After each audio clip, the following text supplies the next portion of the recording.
Hi, my sweet friends, and welcome back to Crochet Every Day with Judy. We're continuing reading from Dickens' stories about children, and today we're finishing the story of David Copperfield. At Yarmouth, I found dinner was ordered for me and felt very shy at having a table all to myself, and very much alarmed when the waiter told me he had seen a gentleman fall down dead after drinking some of their beer. I said I would have some water and was quite grateful to the waiter for drinking the ale that had been ordered for me for fear the people of the hotel should be offended. He also helped me to eat my dinner and accepted one of my bright shillings.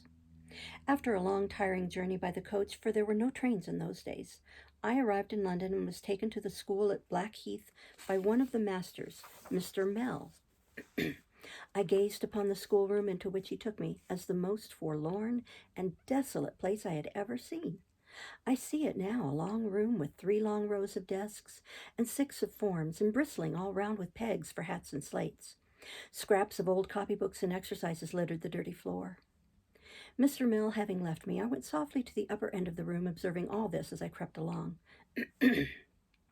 Suddenly I came upon a pasteboard placard, beautifully written, which was lying on the desk and bore these words: "Take care of him, he bites."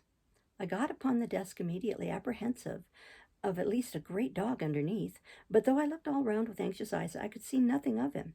I was still engaged in peering about when Mr. Mell came back and asked me what I did up there. "I beg your pardon, sir," says I. "If you please, I'm looking for the dog." "Dog?" says he. "What dog?" "Isn't it a dog, sir?" "Isn't what a dog?" "That's to be taken care of, sir, that bites." "No, Copperfield," says he gravely. "That's not a dog. That's a boy. My instructions are, Copperfield, to put this placard on your back. I am sorry to make such a beginning with you, but I must do it." With that, he took me down and tied the placard, which was neatly constructed for the purpose, on my shoulders like a knapsack, and wherever I went afterwards I carried it. What I suffered from that placard nobody can imagine. Whether it was possible for people to see me or not, I always fancied that somebody was reading it. It was no relief to turn round and find nobody, for wherever my back was, there I imagined somebody always to be. There was an old door in this playground on which the boys had a custom of carving their names. It was completely covered with such inscriptions. In my dread of the end of the vacation and their coming back, I could not read one boy's name without inquiring of myself in what tone and with what emphasis he would read, "Take care of him, he bites." There was one boy, a certain J. Steerforth, who cut his name very deep and very often, who I conceived would read it in a rather strong voice, and afterward pull my hair. There was another boy, one Tommy Traddles, who I dreaded would make game of it and pretend to be dreadfully frightened of me. There was a third, George Demple, who I fancied would sing it. I have looked, a little shrinking creature, at that door until the owners of all the names— there were 45 of them in the school then, Mr. Mill said— seemed to send me to Coventry by general acclamation, and to cry out each in his own way, "Take care of him, he bites." Tommy Traddles was the first boy who returned. He introduced himself by informing me that I should find his name on the right-hand corner of the gate over the top bolt. Upon that I said, "Traddles?" to which he replied, "The same," and then he asked me for a full account of myself and family.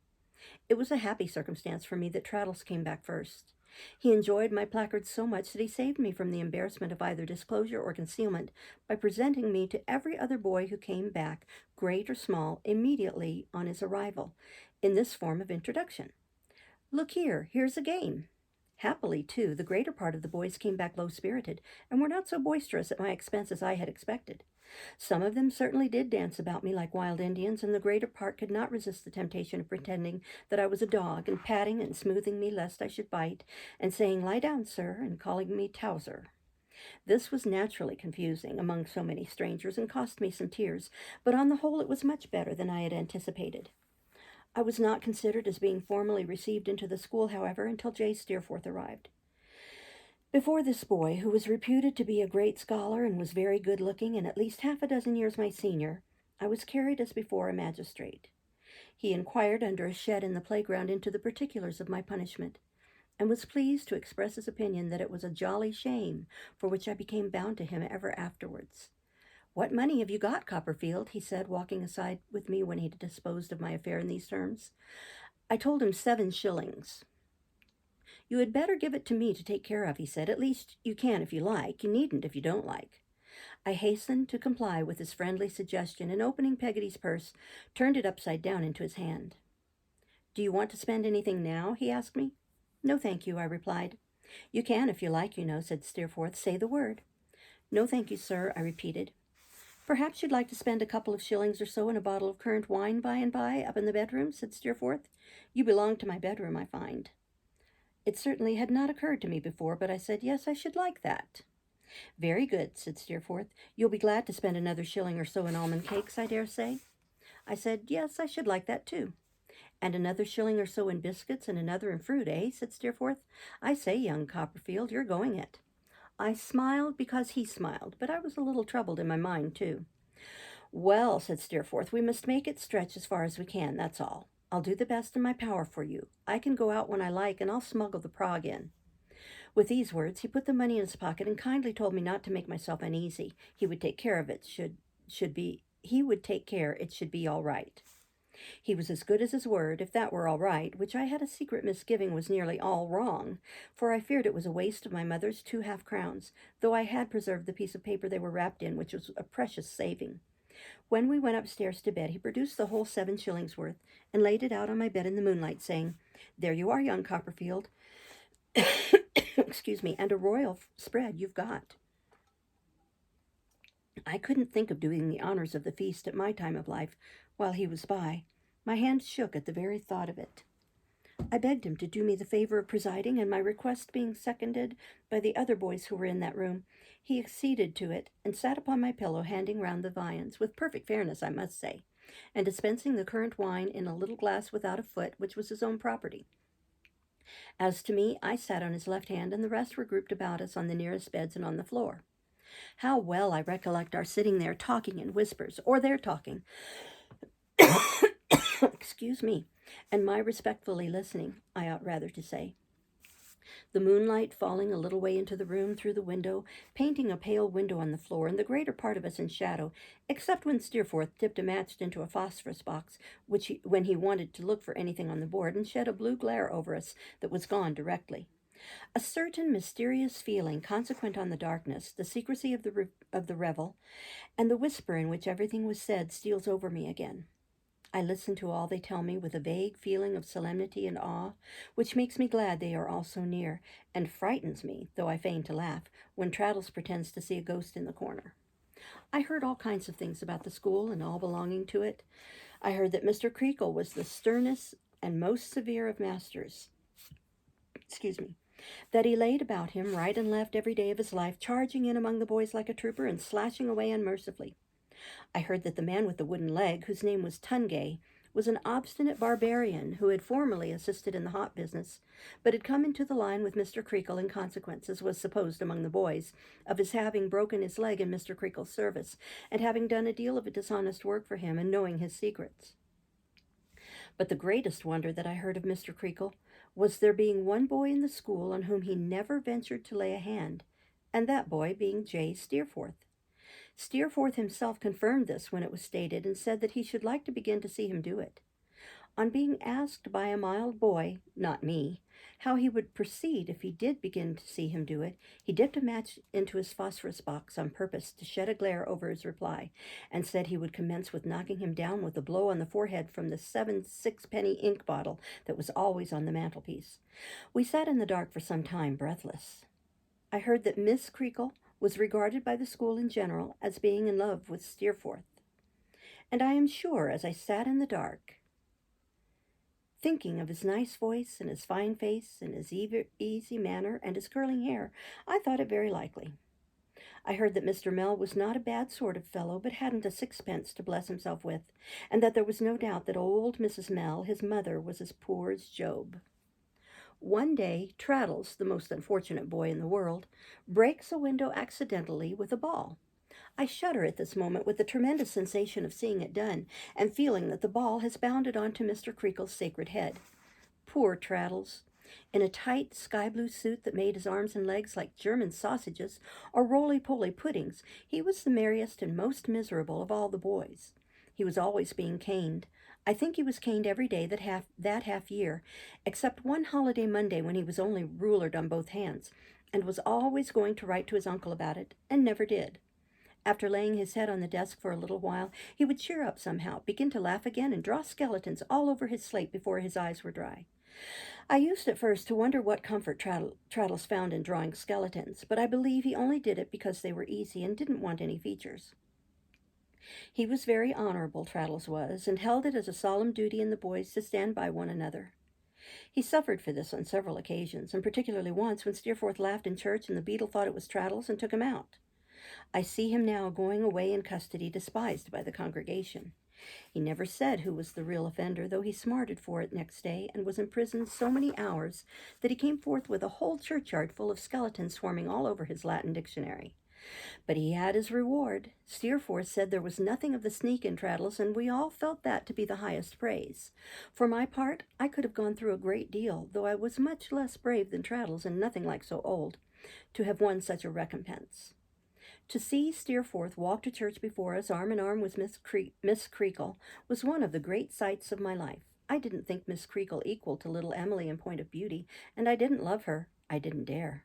But I thought her a young lady of extraordinary attractions, and in point of gentility not to be surpassed.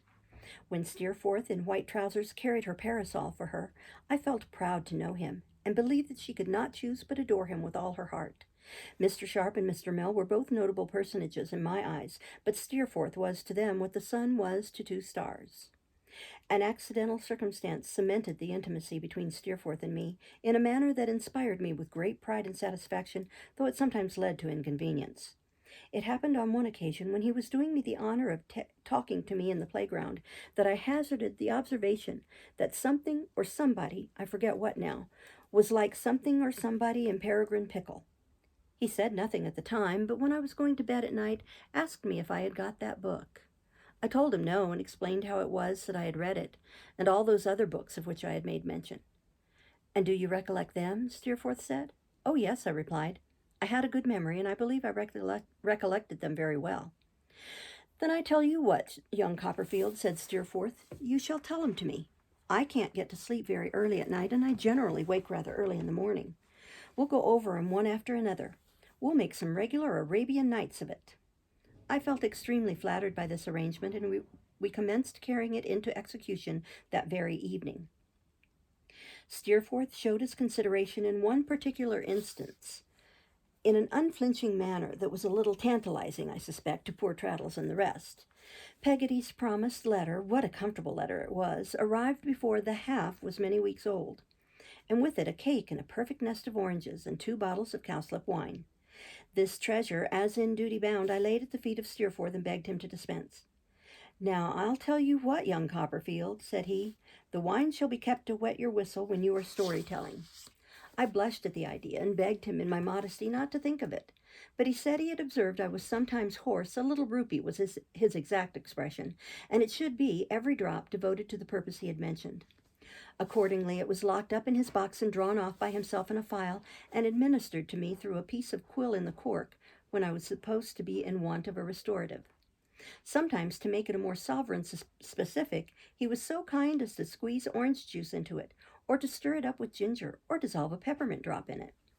We seemed to me to have been months over Peregrine, and months more over the other stories. The institution never flagged for want of a story, I am certain, and the wine lasted out almost as well as the matter. Poor Traddles! I never think of that boy but with a strange disposition to laugh, and with tears in my eyes. Was a sort of chorus in general, and affected to be convulsed with mirth at the comic parts, and to be overcome with fear when there was any passage of an alarming character in the narrative. This rather put me out very often. It was a great jest of his, I recollect, to pretend that he couldn't keep his teeth from chattering whenever mention was made of an alguazil in connection with the adventures of Gil Blas. And I remember when Gil Blas met the captain of the robbers in Madrid, this unlucky joker counterfeited such an ague of terror that he was overheard by Mr. Creakle, who was prowling about the passage, and handsomely flogged for disorderly conduct in the bedroom. One day I had a visit from Mr. Peggotty and Ham, who had brought 2 enormous lobsters, a huge crab, and a large canvas bag of shrimps, as they remembered I was partial to a relish with my meals. I was proud to introduce my friend Steerforth to these kind, simple friends, and told them how good Steerforth was to me, and how he helped me with my work and took care of me, and Steerforth delighted the fishermen with his friendly, pleasant manners. The relish was much appreciated by the boys at supper that night. Only poor Traddles became very ill from eating crab so late. At last the holidays came, and I went home. The carrier, Barkis, met me at Yarmouth and was rather gruff, which I soon found out was because he had not had any answer to his message. I promised to ask Peggotty for one. Ah, what a strange feeling it was to be going home when it was not home, and to find that every object I looked at reminded me of the happy old home, which was like a dream I could never dream again. God knows how infantine the memory may have been that was awakened within me by the sound of my mother's voice in the old parlor when I set foot in the hall. I believed from the solitary and thoughtful way in which my mother murmured her song that she was alone, and I went softly into the room. She was sitting by the fire, nursing an infant whose tiny hand she held against her neck. Her eyes were looking down upon its face, and she sat singing to it. I was so far right that she had no other companion. I spoke to her, and she started and cried out. But seeing me, she called me her dear Davy, her own boy, and coming half across the room to meet me, kneeled down upon the ground and kissed me, and laid my head down on her bosom near the little creature that was nestling there, and put its hand to my lips. "He is your brother," said my mother, fondling me. "Davy, my pretty boy, my poor child." Then she kissed me more, and clasped me round the neck. This she was doing when Peggotty came running in, and bounced down on the ground beside us, and went mad about us both for a quarter of an hour. We had a very happy afternoon the day I came. Mr. and Miss Murdstone were out, and I sat with my mother and Peggotty and told them all about my school in Steerforth, and took the little baby in my arms and nursed it lovingly. But when the Murdstones came back, I was more unhappy than ever. I felt uncomfortable about going down to breakfast in the morning, as I had never set eyes on Mr. Murdstone since the day when I committed my memorable offense. However, as it must be done, I went down after 2 or 3 false starts halfway, and as many runs back on tiptoe to my own room, and presented myself in the parlor. He was standing before the fire with his back to it while Miss Murdstone made the tea. He looked at me steadily as I entered, but made no sign of recognition whatever. I went up to him after a moment of confusion and said, "I beg your pardon, sir. I am very sorry for what I did, and I hope you will forgive me." "I am glad to hear you are sorry, David," he replied. The hand he gave me was the hand I had bitten. I could not restrain my eye from resting for an instant on a red spot upon it. "How do you do, ma'am?" I said to Miss Murdstone. "Ah, dear me," sighed Miss Murdstone, giving me the tea-caddy scoop instead of her fingers. "How long are the holidays?" "A month, ma'am." "Coming from when?" "From today, ma'am." "Oh," said Miss Murdstone, "then here's one day off." She kept a calendar of the holidays in this way, and every morning checked a day off in exactly the same manner. She did it gloomily until she came to 10, but when she got into 2 figures, she became more hopeful, and as the time advanced, even jocular. Thus the holidays lagged away until the morning came when Miss Murdstone said, "Here's the last day off," and gave me the closing cup of tea of the vacation. I was not sorry to go. Again Mr. Barkis appeared at the gate, and again Miss Murdstone in her warning voice said, "Clara," when my mother bent over me to bid me farewell. I kissed her and my baby brother. It is not so much the embrace she gave me that lives in my mind, though it was as fervent as could be, as what followed the embrace. I was in the carrier's cart when I heard her calling to me. I looked out, and she stood at the garden gate alone, holding her baby up in her arms for me to see. It was cold, still weather, and not a hair of her head or fold of her dress was stirred as she looked intently at me holding up her child. So I lost her. So I saw her afterwards in my sleep at school, a silent presence near my bed, looking at me with the same intent face, holding up her baby in her arms. About 2 months after I had been back at school, I was sent for one day to go into the parlor. I hurried joyfully, for it was my birthday, and I thought it might be a hamper from Peggotty. But alas, no. It was very sad news Mrs. Creakle had to give me. My dear mamma had died. Mrs. Creakle was very kind and gentle to me, and the boys, especially Traddles, were very sorry for me. I went home the next day and heard that the dear baby had died too. Peggotty received me with great tenderness and told me about my mother's illness and how she had sent a loving message to me. "Tell my dearest boy that his mother, as she lay here, blessed him not once but 1,000 times, and she had prayed to God to protect and keep her fatherless boy." Mr. Murdstone did not take any notice of me, nor had Miss Murdstone a word of kindness for me. Peggotty was to leave in a month, and to my great joy, I was allowed to go with her on a visit to Mr. Peggotty. On our way, I found out that the mysterious message I had given to Peggotty meant that Barkis wanted to marry her, and Peggotty had consented.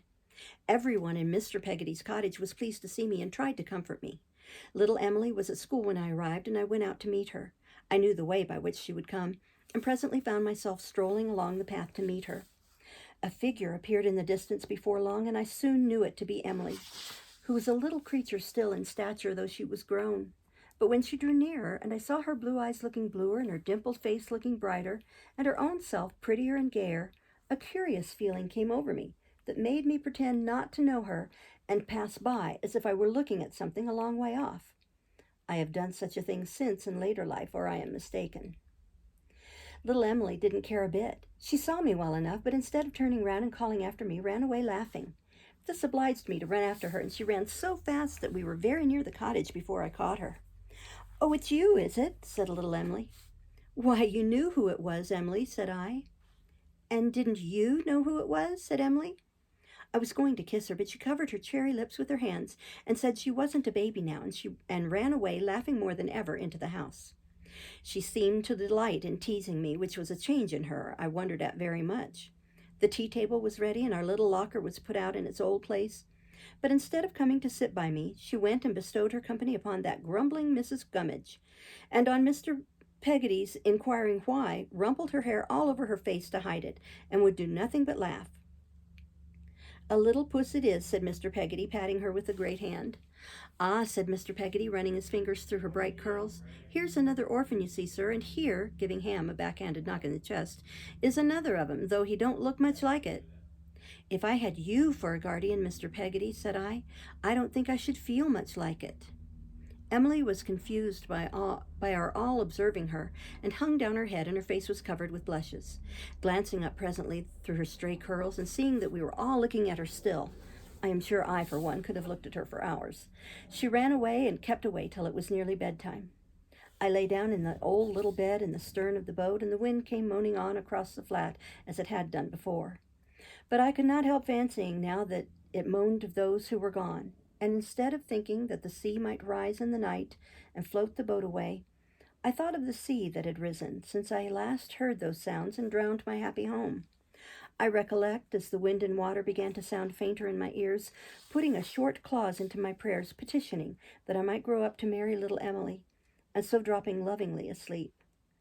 During this visit, Peggotty was married to Mr. Barkis and had a nice little house of her own, and I spent the night before I was to return home in a little room in the roof. "Young or old, Davy dear, as long as I have this house over my head," said Peggotty, "you shall find it as if I expected you here directly every minute. I shall keep it as I used to keep your old little room, my darling, and if you was to go to China, you might think of its being kept just the same all the time you were away." I felt how good and true a friend she was, and thanked her as well as I could, for they had brought me to the gate of my home, and Peggotty had me clasped in her arms. I was poor and lonely at home, with no one near to speak a loving word, or a face to look on with love or liking, only the two persons who had broken my mother's heart. How utterly wretched and forlorn I felt. I found I was not to go back to school any more, and wandered about sad and solitary, neglected and uncared for. Peggotty's weekly visits were my only comfort. I longed to go to school, however a hard one, to be taught something anyhow, anywhere, but no one took any pains with me, and I had no friends near who could help me. At last, one day, after some weary months had passed, Mr. Murdstone told me I was to go to London and earn my own living. There was a place for me at Murdstone and Grinby's, a firm in the wine trade. My lodging and clothes would be provided for me by my stepfather, and I would earn enough for my food and pocket money. The next day I was sent up to London with the manager, dressed in a shabby little white hat with black crape round it for my mother, a black jacket, and hard, stiff corduroy trousers, a little fellow of 10 years old, to fight my own battles with the world. My place, I found, was one of the lowest in the firm of Murdstone and Grinby, with boys of no education and in quite an inferior station to my own. My duties were to wash the bottles, stick on labels, and so on.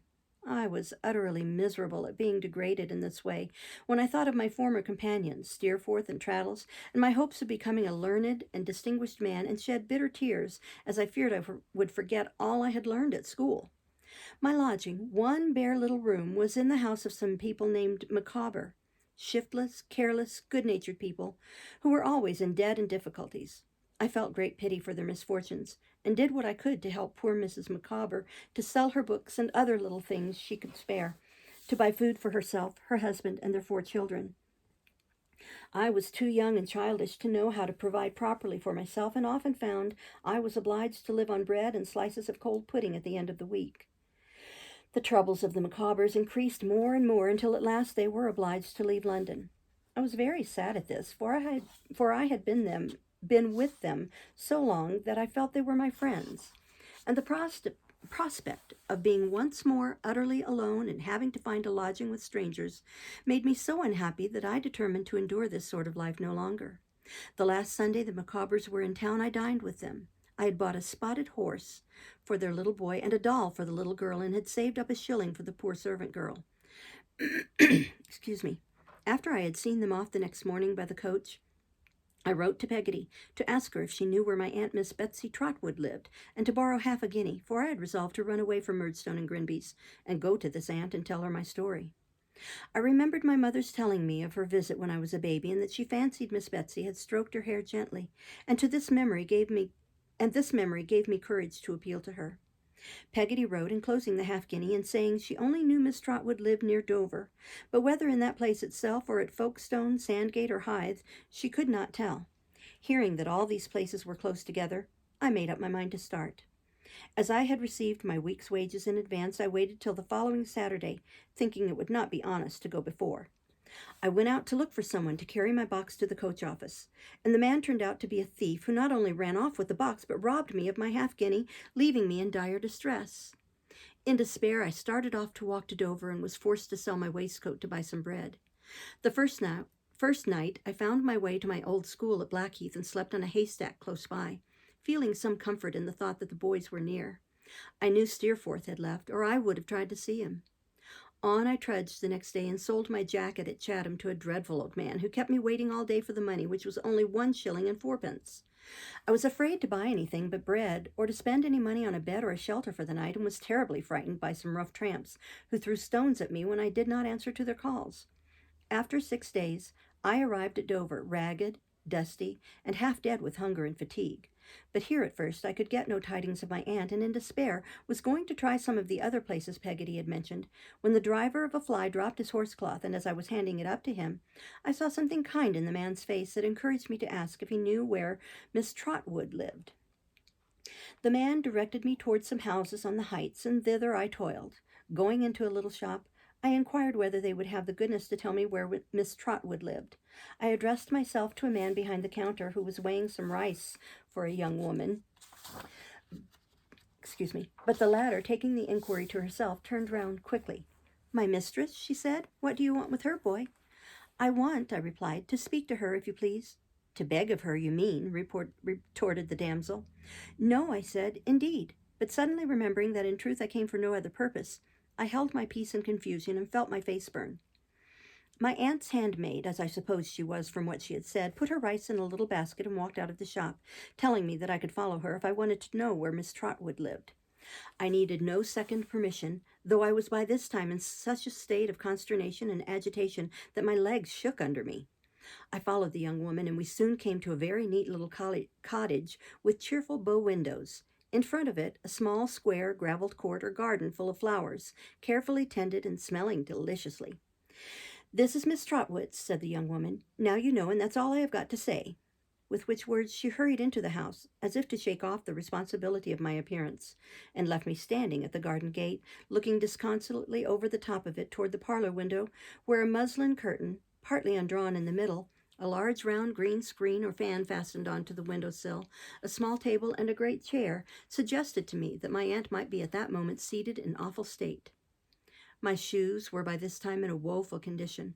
The soles had shed themselves bit by bit, and the upper leathers had broken and burst, until the very shape and form of shoes had departed from them. My hat, which had served me for a nightcap too, was so crushed and bent that no old battered handleless saucepan on a dunghill need have been ashamed to vie with it. My shirt and trousers, stained with heat, dew, grass, and the Kentish soil in which I had slept, and torn besides, might have frightened the birds from my aunt's garden as I stood at the gate. My hair had known no comb or brush since I left London. My face, neck, and hands, from unaccustomed exposure to the air and sun, were burned to a berry brown. From head to foot I was powdered almost as white with chalk and dust as if I had come out of a lime kiln. In this plight, and with a strong consciousness of it, I waited to introduce myself to and make my first impression on my formidable aunt. The unbroken stillness of the parlor window leading me to infer after a while that she was not there, I lifted up my eyes to the window above it, where I saw a florid, pleasant-looking gentleman with a gray head, who shut up one eye in a grotesque manner, nodded his head at me several times, shook it at me as often, laughed, and went away. I had been discomposed enough before, but I was so much the more discomposed by this unexpected behavior that I was on the point of slinking off to think how I had best proceed, when there came out of the house a lady with a handkerchief tied over her cap, and a pair of gardening gloves on her hands, wearing a gardening pocket like a toilman's apron, and carrying a great knife.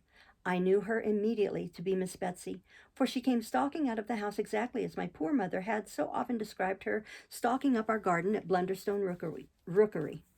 "Go away," said Miss Betsy, shaking her head and making a distant chop in the air with her knife. Go along. No boys here."